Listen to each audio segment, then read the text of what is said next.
Salut, c'est Trado, content de vous retrouver pour la mise à jour de l'analyse technique du SP500, du Nasdaq et du CAC 40 et encore des bonnes nouvelles à rechercher du côté des accords commerciaux. Alors c'est vrai, en même temps que je dis ça, ça peut sembler assez provocateur à un moment où Donald Trump annonce des droits de douane supplémentaires sur le Brésil et puis sur les importations de cuivre. Mais en fait, il faut vraiment comprendre que la mentalité a changé parce que maintenant, quand Trump dit taxe, tout le monde entend taco. Quand Trump dit je vais augmenter les impôts sur les importations, tout le monde entend ok, il va y avoir un deal qui va se faire parce qu'on va se plier à la bonne volonté de Sieur Donald Trump. Et encore une fois, la mentalité, le mindset, comme on dit chez les analystes techniques et puis dans le trading, a complètement changé. Il ne fait plus peur. Et toutes les mauvaises nouvelles sont prétexte à anticiper un deal. Voilà, c'est aussi simple que ça.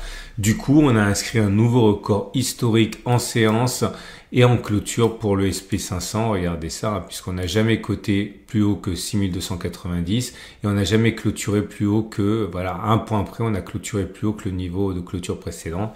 Et donc, on se retrouve toujours dans notre structure haussière et toujours avec aucune raison, d'anticiper une baisse. Alors, la baisse va arriver, vous imaginez bien, regardez ça, on a pris en l'espace de un mois, 23 juin, pardon, même pas un mois, on a pris 6%. 6%, je vous rappelle que c'est en gros la moyenne historique de progression du SP500 en une année. On va pas faire ça évidemment indéfiniment, on va corriger, mais le problème c'est que dès qu'il y a une petite consolidation, eh bien certains en profitent pour se racheter à bon compte parce que comme j'en ai parlé depuis maintenant des semaines, il y a une chasse au stop qui était complètement classique et attendue par, on va dire, tous les traders qui ont un petit peu d'expérience, qui savaient très très bien que tous les traders qui ont mis des stops de protection ici ou ici ou ici se font déclencher les uns après les autres. Donc certains qui se retrouvaient là sont tout contents de bénéficier finalement d'une petite ristourne dans leur rachat de short et ça fait monter systématiquement. Donc oui, il va y avoir une consolidation, mais on ne sait absolument pas quand et cette consolidation pourrait même nous amener à aller chercher ce niveau-là des 59,80, 59,45 sans que cela ne remette en cause du tout la structure haussière puisque pour remettre en cause la structure haussière, il faudrait clôturer en dessous des 59,80, 59,45 ou autrement dit, si vous voulez lire entre les lignes, on peut très bien perdre encore 5%, on serait toujours dans les clous pour une structure haussière et c'est ça qui est incroyable. Donc pour l'instant de consolidation il n'y a pas, mais rassurez-vous, il y en aurait une. Et si j'étais pas déjà rentré ici, honnêtement c'est difficile d'acheter maintenant parce que plus on avance dans le temps et plus la consolidation naturellement approche à présent. Également, j'ai rien à backtester aujourd'hui parce qu'honnêtement tous les signaux ont été haussiers, tous les signaux haussiers ont été donnés.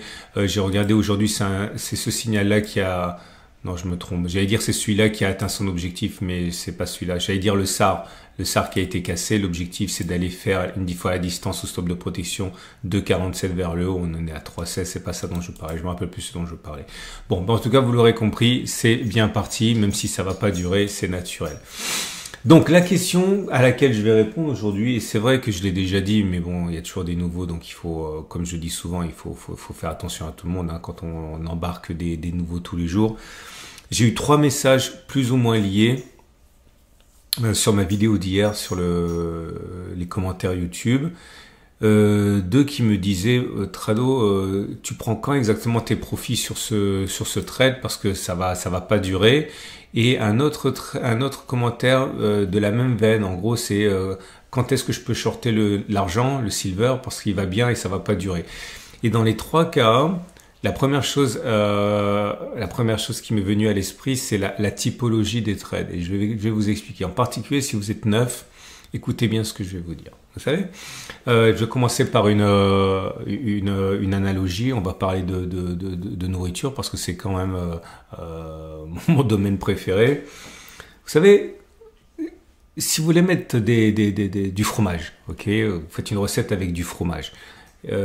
Ok, c'est bien, mais combien de fromage? Si vous voulez faire des pâtes au fromage, vous mettez beaucoup de fromage. Si vous voulez donner de l'épaisseur à votre sauce, vous allez mettre un petit peu de parmesan dans la sauce. Si vous voulez faire une fondue, c'est noyé dans le fromage, etc., etc. il y a autant de variations à la question combien il faut mettre de fromage dans une recette qu'il y a de variations à quand est-ce que j'achète et quand est-ce que je vends, etc., etc. En gros, on me demande quand c'est que tu vas prendre tes profits. Quel est ton objectif? Et j'ai déjà dit, et je le répète, j'ai pas de profit parce que là, je suis dans un type de trading qui repose sur un contexte où il n'y a pas de résistance. Il y a zéro résistance, on est sur des niveaux historiques. Alors certains vont dire, ouais, mais si, il y a des résistances, on peut faire des extensions de Fibonacci, machin, là. Oui, mais c'est des résistances qui sont théoriques, c'est pas des résistances réelles. Donc clairement, il n'y a pas de résistance ici. Donc comment on fait? Dans ce genre de situation, je prends des TP partiels, mais je laisse courir la position. Alors, donc du coup, vous avez trois grands types, mais il y en a plus, trois grands types de trades quand vous achetez. Ok, on peut inverser pour la vente. Là, je parle de l'achat. Vous avez ce qu'on appelle le trend following. C'est le plus simple. Le trend following, c'est que vous avez les courbes qui évoluent. Ok. Et vous allez acheter à un moment. Et au moment où vous allez acheter, vous allez laisser la position courir jusqu'au moment où le marché vous sortira. Par exemple, vous mettez un stop de protection chaque fois que l'on fait un nouveau plus haut sous le nouveau plus bas. Et lorsque les cours finalement viennent toucher les plus bas, eh bien le marché vous sort. C'est pas vous qui décidez quand vous sortez, c'est le marché qui vous sort lorsque le trend, la tendance est arrêtée. Après, elle peut reprendre. Mais l'idée, c'est ça. Alors bien sûr, rien de plus enrageant de voir ça et puis derrière les cours qui repartent vers le haut. Ou aussi, rien de plus enrageant, très enrageant aussi l'idée d'avoir fait plein de profits et de finalement avoir abandonné toute cette distance avant de se faire déclencher. Okay, et là, c'est clairement ce que moi j'ai fait dans ce trade-là, puisque comme vous le savez, j'ai acheté ici. Ok, et chaque fois que l'on inscrit un nouveau plus bas, je vais mettre mon stop de protection, je vais le remonter et je sortirai quand on viendra casser le précédent plus bas. Ça, c'est ce qu'on appelle du trend following. Et le trend following, ça a l'avantage de la simplicité et ça a l'avantage également de ne pas vous prendre trop de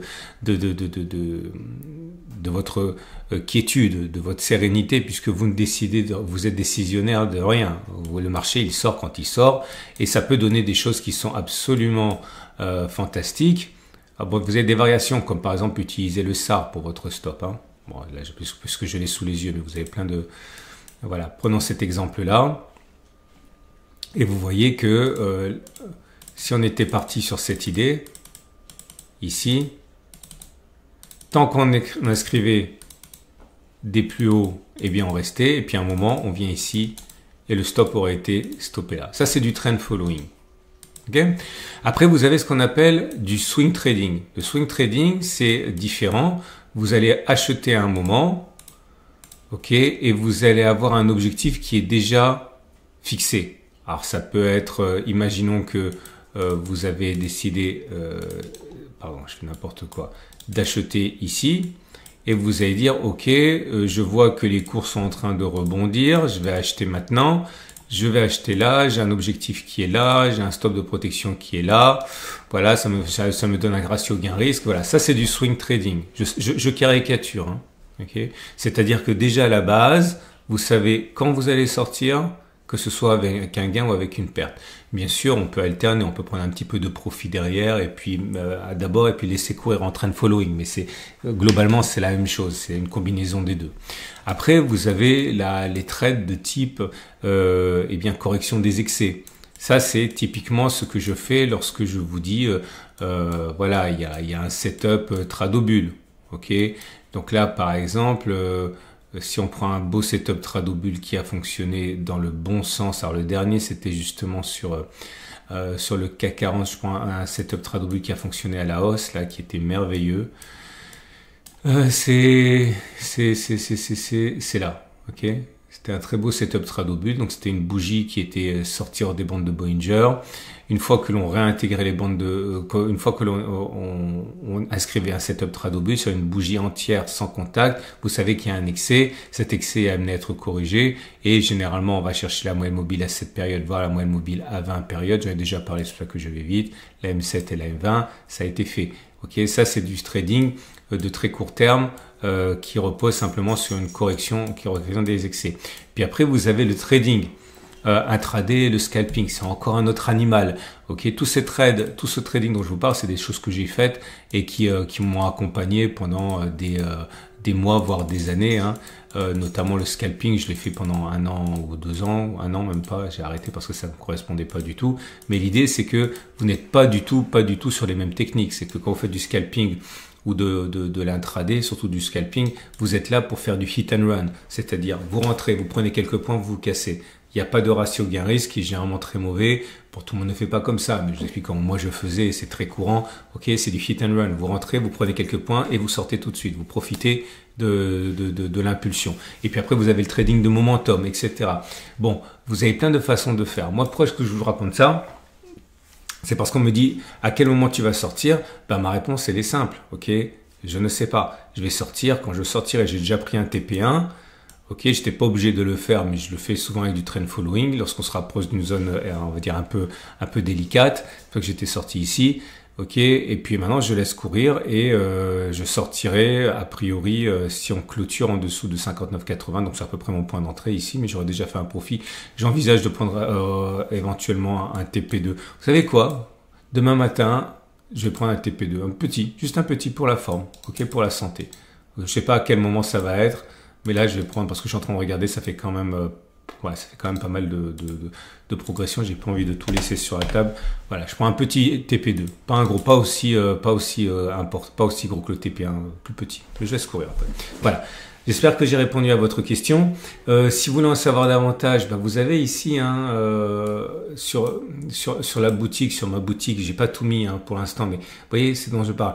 Là, il y a les techniques de momentum, les techniques de trend following, les techniques de scalping que j'utilisais, bon bref, vous avez les signaux de chandelier japonais et ça c'est plutôt. Et le chartisme, c'est plutôt du swing trading.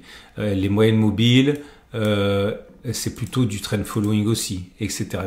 Il me manque quatre collections ici, mais vous avez déjà une idée de ce qu'on peut avoir. Vous avez un lien en dessous si vous voulez voir un petit peu ce qu'on y étudie. Et puis, comme ça, vous aurez une idée plus claire. Vous avez un lien en dessous de la vidéo. Donc, pour faire simple, maintenant, qu'est-ce que je fais? Est-ce qu'on achète? Si vous voulez acheter, vous pouvez acheter maintenant, c'est pas interdit, je le ferai pas à votre place parce que c'est pas trop ma façon de faire, mais vous pouvez naturellement faire ce que vous voulez. À titre personnel, je serai acheteur ici, stop de protection dessous, il y a une zone intermédiaire qui est là, ok, une zone de résistance qui est devenue support éventuellement, on verra, mais idéalement c'est de ça dont je parle. Maintenant, pour les plus agressifs, il y a aussi acheter en cas de clôture au-dessus des précédents plus hauts. Donc, si on clôture plus haut que ça, c'est un trading de type breakout. Ok, vous achetez soit tout de suite, soit en cas de throwback, stop de protection sous les plus bas. C'est possible aussi. Ok, on verra. Pour l'instant, si vous voulez spéculer à la baisse, je vois pas trop quoi faire honnêtement parce que ça peut continuer à monter comme ça mécaniquement, illogiquement, j'ai envie de dire. Mais ça peut compter, donc je le ferai pas. Okay, vous pouvez spéculer à la baisse, mais j'ai rien à vous proposer. À part ce que j'ai déjà dit hier, à savoir un stop de protection super large, spéculer à la baisse là, spéculer à la baisse là, stop de protection déterminé à l'avance avec par exemple 1 ou 2% de votre capital à risquer. Le Nasdaq, je suis obligé de faire vite maintenant parce que j'ai pris beaucoup de temps avant. C'est exactement pareil de toute manière. La configuration est la même avec un possible achat ici, stop de protection en dessous. Et si vous voulez spéculer à la baisse, j'ai envie de dire que c'est pareil. Mettez un stop de protection hyper large. Vous dites qu'il n'y a aucune chance qu'on aille le chercher. Entre guillemets, vous spéculez à la baisse un peu ici, un peu là, stop de protection au-dessus.